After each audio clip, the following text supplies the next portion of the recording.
शेतकऱ्यांच्या बांधावर अक्षय करडिले, कांदा उत्पादकांशी थेट संवाद. शेतमजुरांशी साधला संवाद, प्रश्न जाणून घेत दिली न्यायाची ग्वाही. स्वर्गीय शिवाजीराव करडिले यांच्या कार्याची आठवण, वारसा पुढे नेण्याचा निर्धार. तुमच्या प्रश्नांसाठी विधानसभेत आवाज उठवणार अक्षय करडिले. अहिल्यानगर, राहुरी पाथर्डी नगर विधानसभा पोटनिवडणुकीच्या पार्श्वभूमीवर भाजप महायुतीचे उमेदवार अक्षय करडिले यांनी पाथर्डी तालुक्यातील विविध गावांचा दौरा करत शेतकऱ्यांच्या बांधावर जाऊन थेट संवाद साधला. कांदा उत्पादक शेतकऱ्यांच्या शेतात भेट देत त्यांनी त्यांच्या अडचणी जाणून घेतल्या. तसेच कांदा काढणीसाठी काम करणाऱ्या शेतमजुरांशीही चर्चा केली. या भेटी दरम्यान शेतकऱ्यांनी उत्पादन खर्च, बाजारभाव, साठवणूक सुविधा आणि मजुरी या संबंधीच्या अडचणी मांडल्या. अक्षय करडिले यांनी त्या बारकाईने ऐकत अनेक प्रश्नांवर शासन स्तरावर पाठपुरावा करण्याचे आश्वासन दिले. यावेळी त्यांनी स्वर्गीय आमदार शिवाजीराव करडिले यांच्या कार्याची आठवण करून दिली. स्वर्गीय शिवाजीराव करडिले यांनी नेहमीच शेतकऱ्यांच्या प्रश्नावर आवाज उठवला आणि शासन दरबारी पाठपुरावा करून प्रश्न मार्गी लावले.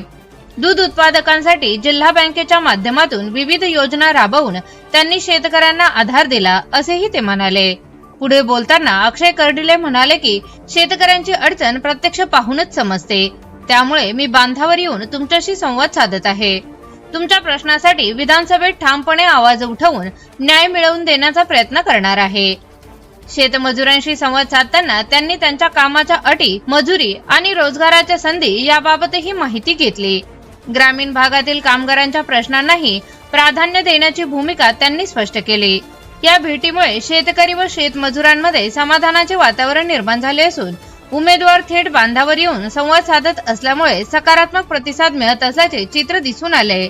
एकूणच पाथर्डी तालुक्यातील या दौऱ्यामुळे अक्षय करडिले यांनी शेतकऱ्यांशी थेट नाळ जोडत आपल्या प्रचाराला वेग दिला असून ग्रामीण भागातील प्रश्नांवर लक्ष केंद्रित केल्याचे स्पष्ट झाले आहे. Bureau report, ATV news, Ahilyanagar. Kardile साहेबांनी आमचे सगळे कुपनाचे काम केले, डोलचे काम केले आमचे जे जे गरजी होते ते संपूर्ण केले. आम्हाला अडचण नाही येऊन दिली कशाची. आम्ही त्यांच्या पाठीशी उभा राहणार, आम्ही त्यांना सहकार्य करणार. सगळ्या महिलांचा आशीर्वाद आहे.